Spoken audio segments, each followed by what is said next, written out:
আসসালামু আলাইকুম। আশা করি সকলেই ভালো আছেন। প্রিয় চাকরি প্রত্যাশী ভাই ও বোনেরা, কৃষি মন্ত্রণালয়ের একটি নিয়োগ সার্কুলার প্রকাশ করা হয়েছে। এটি মূলত বাংলাদেশ পাট গবেষণা ইনস্টিটিউটের একটি নিয়োগ সার্কুলার, সরকারি স্থায়ী একটি নিয়োগ সার্কুলার।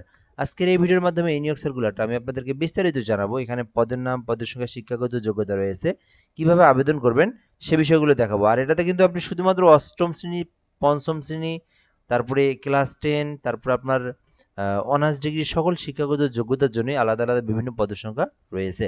তো এখানে প্রথমত পদের নাম বলা হয়েছে বাংলাদেশ পাট গবেষণা ইনস্টিটিউটের BJRI এর রাজস্ব খাতভুক্ত একটি নিয়োগ সার্কুলার, অর্থাৎ এটি হচ্ছে বাংলাদেশ পাট গবেষণা একটি নিয়োগ সার্কুলার, যেটাকে সংক্ষিপ্ত রূপে বা আপনারা যে লিঙ্ক দেখতে পাচ্ছেন এই যে BJRI, এইটা লিখে অনলাইনে সার্চ করলে আপনারা কিন্তু এই ওয়েবসাইট পেয়ে যাবেন। এরপরে বলা হয়েছে রাজস্ব খাতভুক্ত একটি নিয়োগ সার্কুলার, মানে এটি হচ্ছে সরকারি স্থায়ী পার্মানেন্ট একটি চাকরি।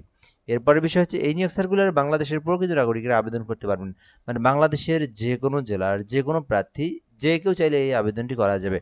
আর এই আবেদনটা অবশ্যই অনলাইনের মাধ্যমে BJRI-teletalk.com এই যে লিঙ্ক দেখতে পাচ্ছেন, এই লিঙ্কে প্রবেশ করে আবেদন করতে হবে। আশা করি আপনারা এই বিষয়গুলো সম্পর্কে অবগত হয়েছেন।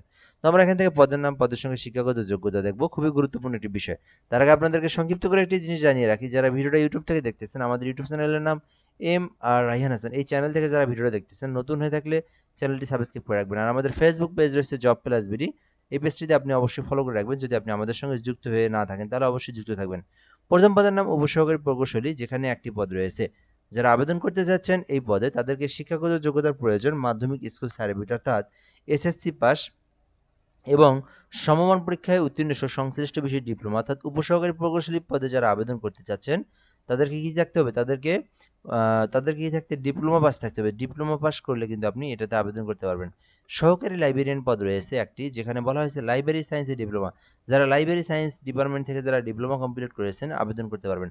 বৈজ্ঞানিক সহকারী রয়েছে 5টি পদে, যেখানে বলা হয়েছে যে কমপক্ষে দ্বিতীয় বিভাগে বিএসসি পাস, অর্থাৎ মিনিমাম আপনাকে বিএসসি পাস থাকতে হবে ফার্স্ট ক্লাস অথবা সেকেন্ড ক্লাস রেজাল্টে, তাহলে আপনি বৈজ্ঞানিক সহকারী পদে আবেদন করতে পারবেন। এছাড়াও এখানে দুটি পদ দেখবেন, একটি হচ্ছে জুনিয়র মাঠ সহকারী, যেখানে স্থায়ী পদে নিয়োগ দেবে।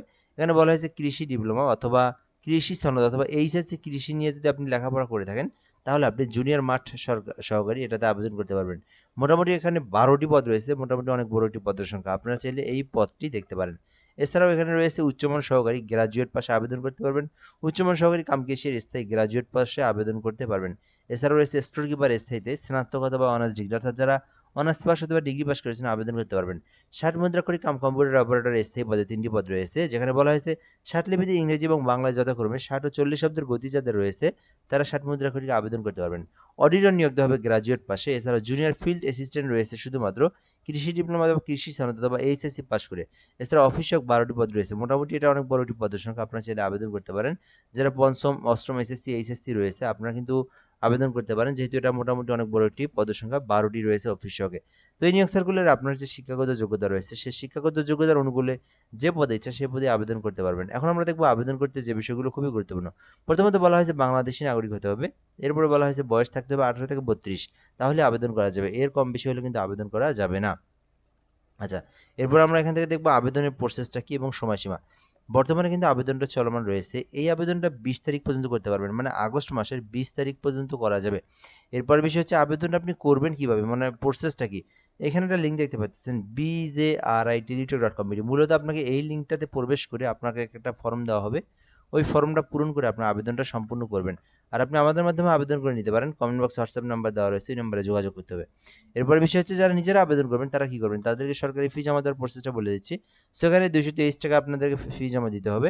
এবং 2 নম্বর, অর্থাৎ 1 ও 2 এর মধ্যে আবেদন করলে 1 নম্বরে আবেদন করলে 223 টাকা এবং 2 নম্বর কর্মীকে আবেদন করলে 150 টাকা, অর্থাৎ 168 টাকা জমা দিতে হবে। এছাড়াও 3 থেকে 10 নম্বর কর্মীর মধ্যে আবেদন করলে 112 টাকা এবং নিচেটা অফিস ওয়ার্ক যেটা দেখলেন ওইটাতে আবেদন করলে শুধু 56 টাকা দিয়ে আপনার পেমেন্টটা আপনি কমপ্লিট করতে পারবেন। তো যাই হোক, আশা করি আপনার বিষয়টা সম্পর্কে অবগত হয়েছেন। যে পদে আবেদন করবেন সেই সমতুল্য টাকা রিচার্জ করে পেমেন্ট করবেন। প্রথমে এসএমএসটা পাঠানোর প্রসেসটা বলে দিই। BGRI স্পেস ইউজার আইডি ও স্পেস 163 পরবর্তী পিন নাম্বার দিয়ে আবার 163 নাম্বার সেন্ড করলে আপনার পেমেন্টটা কিন্তু হয়ে যাবে। তো যাই হোক, আশা করি বুঝতে পেরেছেন। যদি কিছু না বুঝে থাকেন আপনি কমেন্টে বলতে পারেন, রিপ্লাই দিয়ে জানিয়ে দেওয়া হবে ইনশাল্লাহ। ধন্যবাদ, ভালো থাকবেন। আজকের ভিডিওটা পর্যন্তই। আসসালামু আলাইকুম।